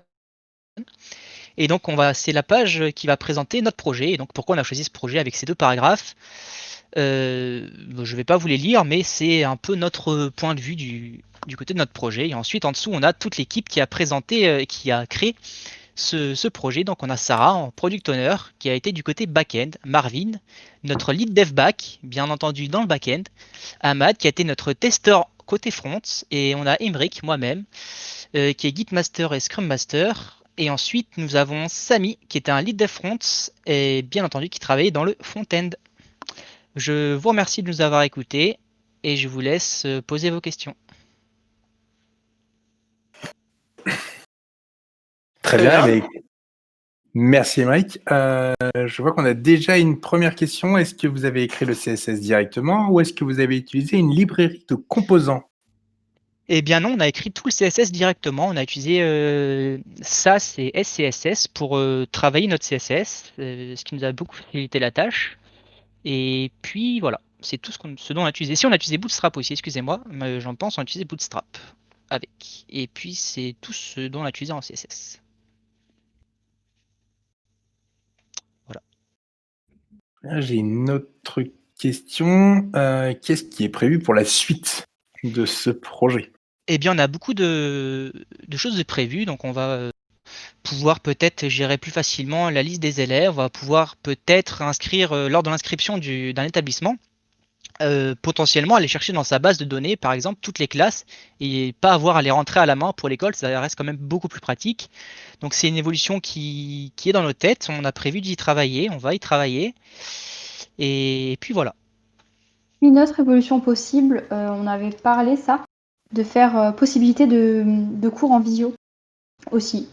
Voilà. Ah, ça me rappelle une école. Oui, c'est moi aussi. Tout à fait. On n'a pas du tout pompé sur O'Clock.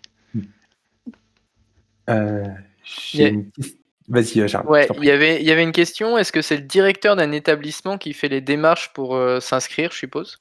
Oui, exactement. Très bien. Une question un petit peu plus technique du coup de WS Code. Pourquoi utiliser Redux et pas l'API contexte de React?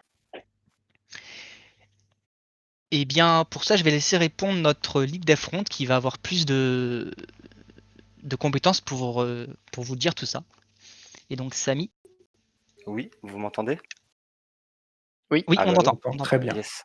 Donc, pourquoi avoir utilisé Redux? Parce qu'on a beaucoup appris ça en cours et on a pensé, en parlant avec toute l'équipe, que c'était judicieux de l'utiliser et du coup de retravailler avec Redux parce que c'était un point qui était assez compliqué. Donc, avec l'apothéose, du coup, ça nous a permis justement de repratiquer et de profiter de tout le bienfait de Redux, quoi.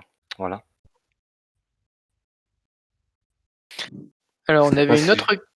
Ouais, très bien. Du coup, on avait une autre question sur est-ce que vous avez prévu d'envoyer des notifications par email pour, par exemple, informer au moment d'un changement d'un horaire ou autre? Bien entendu, Oui, on y avait pensé. Vas-y, je te laisse. Ok. Du coup, ouais, on y avait pensé avec un bundle Symfony, mais du coup, ça serait plus pour une autre version, par souci de temps. Ok. Est-ce que le site est responsive? Oui, il l'est. Alors, bien sûr, il y a des fois, il peut y avoir des petits couacs. Hop. Je vais montrer ça, bien sûr. Voilà. Hop. Donc, par exemple, là, on peut voir hop, que déjà, ici, ça fonctionne. Là, je ne montre qu'une page, mais globalement, c'est plus ou moins comme ça partout. Ok, super. Bah, du coup, on a pu voir dans la barre d'adresse que vous étiez sur le localhost, mais il y en a plusieurs qui nous posent la question si le site va être en ligne ou pas. Oui, pourquoi pas qu'il soit en ligne. Enfin, c'est ce qu'on avait prévu de faire dans les prochains jours, les prochaines semaines. De base, on voulait le faire avant, et puis, souci de temps, on a préféré reporter. Parce que à l'heure actuelle, en fait, vous avez juste la partie back Symfony qui est en ligne, c'est ça? Exactement, donc tout le back est tout en ligne, il n'y a que le front qui est en local. D'accord. Et ça vous a posé des soucis, ça? Le fait que le back soit en ligne et que votre front soit en local? Pas tellement, non, ça va dans l'ensemble. Ça nous a pas posé trop de problèmes. Non, pas du tout. Non. Il y a Après, eu vraiment, on avait. Pardon. Il y a eu des choses à gérer, de particulières, du coup, pour mettre ça en place? Oui, il y a eu un moment, peut-être, il y a eu des liens, oui, à modifier, du coup, nous, côté back, notamment des liens de redirection, mais sinon, non. Ok. Ah, on a NKStream TV qui demande même pas des cores? Si, effectivement, ouais, si, comme. si. Pardon, vas-y, Sarah.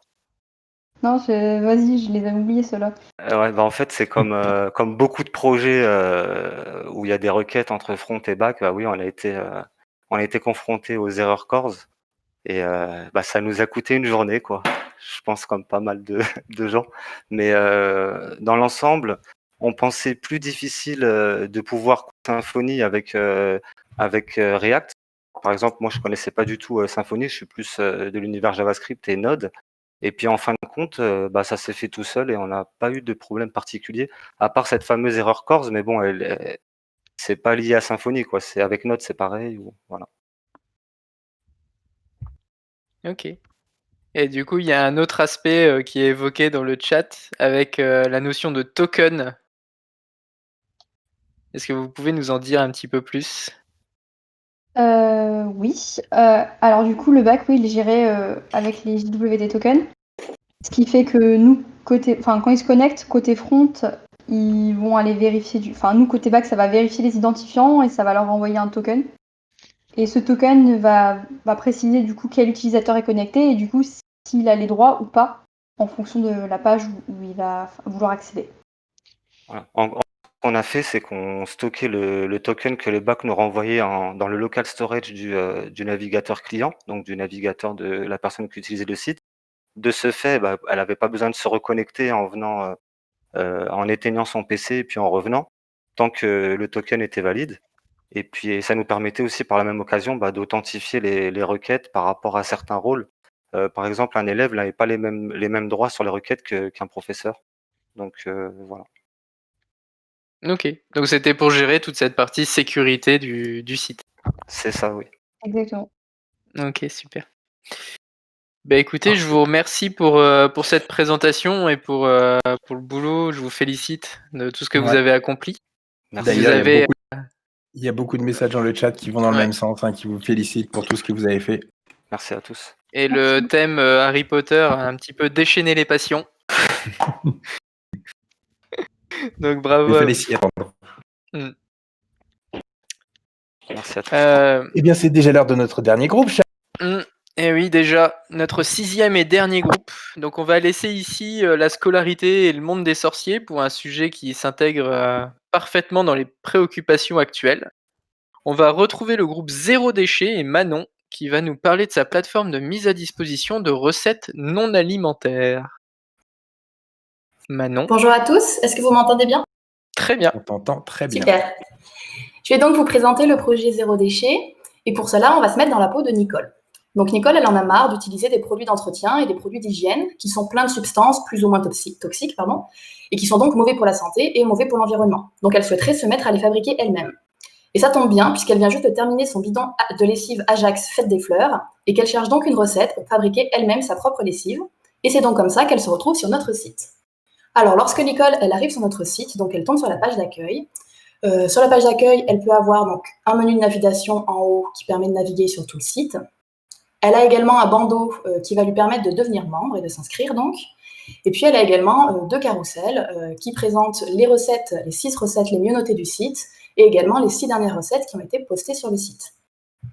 Donc pour avoir une vision un peu plus globale du site, Nicole elle va cliquer sur toutes les recettes ici, et elle va donc visualiser toutes les recettes disponibles. Donc on a plusieurs pages qui sont disponibles ici. Et bien sûr, toutes ces recettes, on peut les trier, soit par meilleure note, soit par date de poste, soit par difficulté. Donc par exemple, par les meilleures notes, hop, ça classe toutes les recettes. Et donc Nicole, vu qu'elle cherche une recette de lessive, elle va aller sur le menu de gauche ici, et puis elle va cliquer donc sur Entretien de la maison, elle va aller voir dans les buanderies, et elle va rechercher les recettes de lessive. Pour l'instant, il n'y a qu'une seule recette, donc ça va bien à Nicole, parce que ça a l'air d'être une lessive qui lui convient. Donc elle va cliquer dessus pour accéder aux détails. Donc ici, elle a différentes informations sur cette recette, bien sûr les différents ingrédients, le matériel, la composition de la recette.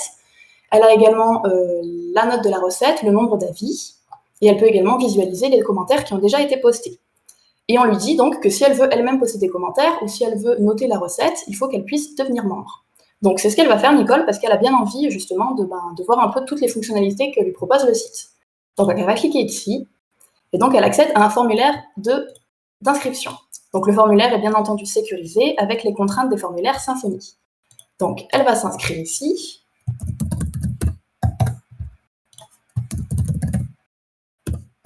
Donc elle a la possibilité, bien sûr, de visualiser pour être sûre qu'elle ne s'est pas trompée dans son mot de passe. Elle va également ajouter sa photo, qu'on va lui demander donc de prédécouper pour correspondre au format attendu par le site. Elle accepte les CGU, qu'elle ne va pas lire parce qu'elle n'a pas le temps, et elle valide le CAPTCHA. Donc, elle s'inscrit, et au moment de son inscription, de son côté, elle va recevoir, en plus de la petite alerte qui lui indique que son compte a bien été créé, elle va également recevoir un mail de confirmation sur sa boîte mail qu'on a mis en place grâce au serveur SMTP de Gmail et grâce à Symfony Mail. Donc maintenant que Nicole elle est inscrite, elle va pouvoir se connecter. Donc elle va cliquer en haut sur connexion, qui va lui ouvrir une modale, hop, et qui va lui permettre de se connecter. Donc une fois connectée, la page d'accueil change un petit peu. Par exemple, ici, on lui propose d'ajouter une recette. Mais pour le moment, Nicole, elle va aller voir son profil. Donc elle peut y accéder soit en cliquant sur sa photo, soit en cliquant sur son nom. Donc elle accède à son profil qu'elle peut bien évidemment modifier, qu'elle peut également supprimer. Et elle va pouvoir visualiser donc plus tard toutes ces recettes qu'elle ajoute et également ses favoris. Mais on y reviendra un petit peu après, parce que pour le moment, Nicole, ce qu'elle veut faire, c'est ajouter un produit nettoyant pour vitres. Parce qu'elle a une super recette qu'elle voudrait partager à la communauté. Hop. Donc elle va ajouter les différentes informations de sa recette. Donc elle ajoute comme ça un à un les ingrédients. Pour la recette, elle a également besoin de papier journal, donc elle va l'ajouter dans les ustensiles. Elle indique bien évidemment le contenu global de la recette. C'est une recette assez rapide et qui est plutôt adaptée pour les débutants. Une recette qui se conserve environ 1 mois. Elle va ajouter la photo de la recette et on propose également la possibilité de mettre une vidéo. Et ça tombe bien parce que Nicole elle a une chaîne YouTube dans laquelle elle partage déjà cette recette et donc ça permettra aux utilisateurs d'avoir plus de détails sur la préparation. Et elle indique enfin, pour finir, donc le type de la recette qui est donc un produit pour les miroirs et les vitres. Elle ajoute sa recette et elle est directement redirigée sur la page de la recette sur laquelle elle peut tout de suite visualiser que la vidéo a bien fonctionné. Et bien sûr, on lui indique qu'elle ne peut pas noter sa recette, sinon ça serait un peu de la triche. Donc, Nicole, elle est contente, elle a ajouté sa recette, mais à la base, elle venait quand même pour trouver une recette de lessive. Donc, elle va utiliser ici le champ de recherche. Hop. Et elle arrive ici sur les recettes qui sont liées à la recherche, donc sa lessive. Donc, elle va tout de suite en profiter pour la mettre en favori grâce au petit cœur là qu'on a en haut à droite. Et elle va cliquer dessus pour y retourner. Donc le petit cœur est toujours validé, je peux le dévalider et le revalider à volonté. Et donc, hop, on va se projeter 2 semaines en avant. Nicole, elle a utilisé la recette plusieurs fois, elle adore, elle est vraiment super contente. Donc, elle va venir la noter. Donc, elle met une note de 5 étoiles, elle envoie la note. Et donc, on voit ici que le nombre d'avis a changé et la moyenne, en fait, est recalculée automatiquement. Elle va également venir ajouter un commentaire. Mais mince, elle vient de se rendre compte qu'elle s'est trompée, elle a fait une faute d'orthographe. Donc, on va retourner ici, cliquer sur le petit bouton qui lui permet de corriger son commentaire et également de le supprimer si elle le souhaite. Donc super, Nicole elle est contente, elle a trouvé sa recette de lessive et elle aimerait bien du coup voir si c'est l'utilisateur qui a créé la recette a d'autres recettes qui pourraient l'intéresser. Donc elle va aller ici, on lui dit que la recette a été proposée par l'utilisateur Manon. Donc si elle clique sur le profil de Manon, elle accède donc à son profil qui est bien sûr restreint avec des voteurs et donc elle ne peut pas par exemple modifier le profil d'un autre utilisateur encore heureux. Donc elle accède bien au profil et elle accède bien sûr du coup à toutes les recettes de cet utilisateur. Donc elle y reviendra plus tard, hein, mais en tout cas elle sait qu'elle peut le faire. Elle va retourner vite fait sur son profil, sur lequel on lui propose donc cette fois la recette qu'elle a ajoutée. Hein. Cette recette, elle peut donc la modifier bien sûr, et si elle veut aussi, elle peut la supprimer. On va pas le faire, mais elle pourrait le faire. Et puis elle a également ses favoris qui apparaissent ici, et c'est quand même plutôt cool parce que du coup elle n'aura pas besoin à chaque fois de venir farfouiller dans tout le site pour retrouver. En un seul clic sur son profil, elle aura toutes les recettes qu'elle utilise au quotidien. Pour terminer avec Nicole, eh ben, elle va remercier l'équipe du site. Hein. Elle va envoyer un petit message avec le formulaire de contact. Formulaire, donc le message sera bien entendu reçu de notre côté, côté de l'équipe, sur notre adresse. Et puis Nicole va également recevoir une confirmation de son côté pour lui dire qu'elle a bien reçu, qu'elle a bien envoyé son message et qu'on lui répondra dans les plus brefs délais si besoin. Donc c'est à peu près tout en ce qui concerne Nicole. Très rapidement pour finir, hop, je vais me connecter avec un profil administrateur. Okay. Donc l'accès est le même, simplement lorsqu'on accède au profil, on a en plus un accès au back-office, qui donc accède au back-office, qui est un back-office créé sur EasyAdmin et qui a été, donc, comme vous pouvez le voir, personnalisé. Donc comme tout back-office, hein, il permet de manipuler les données de la base de données. Pour terminer, je peux vous dire que donc, le site actuellement, il est déjà en production. Il est en production avec HTTPS, qui a bien entendu été fait en mobile first. Hein. Donc vous pouvez voir ici, par exemple, hop, la vision mobile. Si je clique sur une recette, par exemple, tac. Voilà, par exemple, avec la vidéo, hein, ça s'adapte bien. Voilà. Et donc, pour finir, je vais vous présenter l'équipe qui a travaillé sur ce projet. Donc, on était une équipe en full Sympho, c'est-à-dire qu'on a tous fait la spécialisation Symfony. Et donc, ça nous a permis d'être tous développeurs full stack, donc avoir fait à la fois du back avec Symfony et du front avec jQuery, JavaScript, etc., CSS, bien sûr. Voilà. Et donc, en plus de ça, donc, dans l'équipe, on avait Paul qui était lead dev back, Manon, donc moi-même, qui était product owner, Laetitia qui était lead dev front, Lucas qui était Git master et Steven qui était Scrum master. Voilà. Parfait. Parfait, Manon. Merci beaucoup. Alors, je ne te cache pas qu'il y a un déferlement de bravo sur le chat. Merci, c'est gentil. Voilà, non seulement au niveau de la présentation, mais sur ce que vous nous avez proposé. Du coup, eh bien, on a quand même quelques questions. Une première question de Johan Crusoe. Je ne sais pas si tu le connais. Légèrement. Qui demande s'il y a des vérifications sur les recettes proposées. Alors oui, on a effectivement en back-office, je peux montrer ici, tac. Lorsque on va sur le back-office et qu'on va dans les recettes, on a la possibilité de modérer les recettes ou les commentaires. Hein, c'est la même chose sur les commentaires. Si jamais il y a des photos ou des propos qui sont déplacés et qui ne correspondent pas aux conditions du site. Parfait. Et ce qui m'amène à une deuxième question. Du coup, comment avez-vous géré si deux recettes ont le même nom? Est-ce que quelqu'un veut répondre dans l'équipe? Moi, je veux bien. Vas-y. Oui. Bonjour. Alors, en fait, pour régler le problème des recettes qui ont le nom, c'est tout simple. En fait, chaque entité que gérer avec Symfony a une propriété slug qui est créée et modifiée à chaque fois que la recette est créée et modifiée. Et en fait, du nom de la recette et de l'ID de l'élève. Du coup, si maintenant on veut bien montrer par exemple une page de recette, on voit que hop, Ah ben là, on voit pas l'URL. Oui, on verra pas On voit pas l'URL. l'URL. Mais dans l'URL, en fait, il y a marqué tout en minuscule blush-bonne mine de bonne-mine l'ID de l'élément. Du coup, ça fait une entité unique. Donc du coup, si 2 personnes mettent un blush bonne mine, bah, ça sera pas un problème, ça créera pas de problème. Voilà. Très bien. Alors, j'ai d'autres questions qui sont un peu différentes de ce qu'on pose d'abord. C'est premièrement, qui c'est qui a fait le logo? Un peu tous. On a tous un peu proposé des idées et puis à la fin, on a fini par les mélanger et ça a donné ça. Voilà. C'est vrai que tout le site, c'est un peu le résultat du brainstorming général, que ce soit dès le début les wireframes, donc pour voir à peu près comment serait structuré le site, ou même les logos, tout a été fait. On a tous fait de notre côté, on a tout mis en commun et ça, c'était vraiment cool.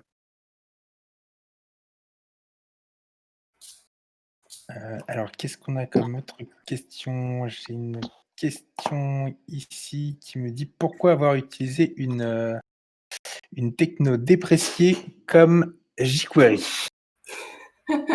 Alors la techno dépréciée, je sais pas, parce que beaucoup de composants qu'on a utilisés étaient directement donnés avec jQuery en fait. Du coup, on n'a pas réinventé la roue. Après, je sais pas, Lucas, toi, quand tu as fait certaines des Mais modèles, etc. ouais, déjà de base, on a utilisé Bootstrap. Oui, aussi. Qui même si dans le futur, si j'ai bien compris, Bootstrap veut se séparer de jQuery.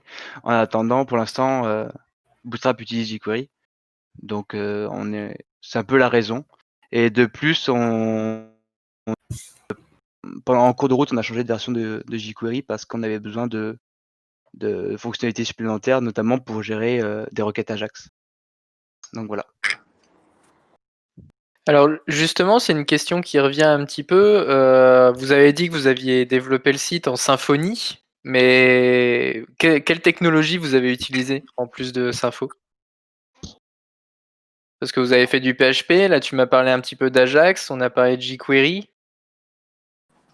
Oui, quelqu'un veut répondre?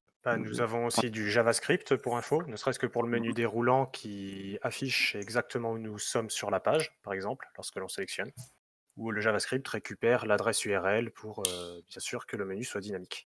Du Bootstrap. Ouais, du Bootstrap. Et pas plus, je pense. Ou du moins, ça ne nous vient pas à l'esprit. Oui. Après, il y a eu une partie admin 6, mais du coup, c'est plus directement dans le développement, quoi. Un petit peu de CSS? Oui, du CSS, oui, beaucoup. En fait, le site a été fait, on va dire, de manière sur la structure avec Bootstrap, beaucoup. Et puis après, il y a des CSS personnalisés qui viennent par-dessus. Et du coup, vous avez utilisé un moteur de template fourni par Symfony, je suppose? Twig. Oui, Twig, on a oui, utilisé. voilà, Oui, oui. voilà. Oui, oui. Alors, on a utilisé Twig pour les templates Symfony. Ok. Ok. Du coup, si on revient un petit peu sur la technique, vous avez mis en place un système de modération sur les recettes ou quelque chose? Ça, on l'a montré juste avant. Je peux le remontrer. Tac. Si on va sur le back-office, effectivement, là, on a une possibilité de modérer une recette si jamais il y a des soucis. Voilà, juste en un clic. Voilà. Pour l'instant, on n'a pas décidé que de base, quand un commentaire est ajouté ou alors une recette ajoutée, que ça s'affiche pas direct.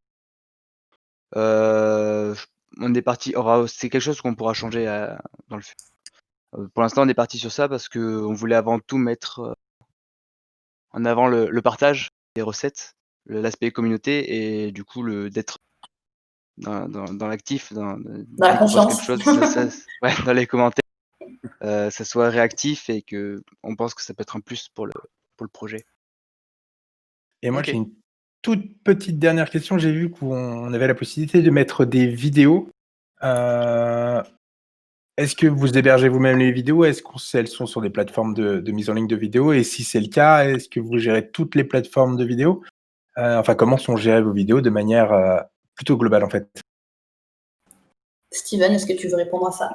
En fait, dans Symfony, on a créé un service qui détermine du coup l'hébergeur de la vidéo et son ID grâce à l'URL.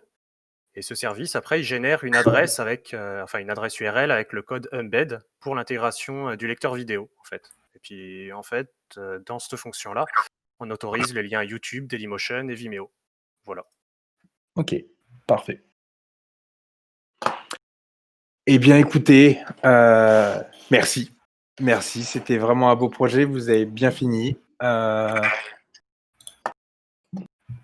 Merci à tous. On arrive d'ailleurs à la fin de nos présentations. C'est donc déjà fini pour aujourd'hui. Le temps passe très très vite. Donc vous avez pu assister à la première partie des présentations des projets de fin de formation de la promo Crusoe. Merci à tous les étudiants. On sait que c'est pas forcément évident de présenter son projet comme ça en ligne devant tout le monde. En plus, vous étiez nombreux sur le chat. Du coup, merci à tous d'avoir joué le jeu. Merci aussi à tous d'être venus assister à ces présentations, d'avoir posé vos questions et d'avoir soutenu nos étudiants. C'est vraiment très, très cool. Merci, un gros big up à vous. Voilà, c'est tout ce que j'avais à dire pour moi. Oui, moi je me joins complètement à Mickaël, déjà pour féliciter tous les étudiants. Bravo pour le travail que vous avez accompli en si peu de temps. Vous pouvez être sacrément fiers de vous. Je remercie bien évidemment tous ceux qui sont venus assister à ces présentations et avec qui on a eu le plaisir de partager ce moment, en espérant vous revoir au moins aussi nombreux demain pour la deuxième partie des présentations de cette promotion Crusoe. Alors, dès maintenant, nos talentueux développeurs juniors vont pouvoir se concentrer, comme on l'avait dit, sur le passage de 2 certifications, tout d'abord Upquast, puis le titre pro. Mais ils vont également être à la recherche d'un emploi, d'un stage. Pour ça, ils seront accompagnés par notre team placement. Pour nous, c'est quand même le réel objectif de la formation, c'est qu'après, nos étudiants puissent intégrer, trouver une place dans le monde professionnel. Donc d'ailleurs, à ce titre, je vous rappelle une seule adresse, talent@oclock.io, pour nous contacter et qu'on puisse vous mettre en relation avec les étudiants dont le profil vous intéresserait. Et sur ces dernières paroles, je vous remercie une dernière fois et vous dis à demain pour la suite de ces présentations. Merci à tous et pour tous les étudiants qui sont passés aujourd'hui, on se retrouve sur Discord si vous voulez pour faire un petit débrief de la journée. Merci à tous, à demain, ciao. Merci, à bientôt.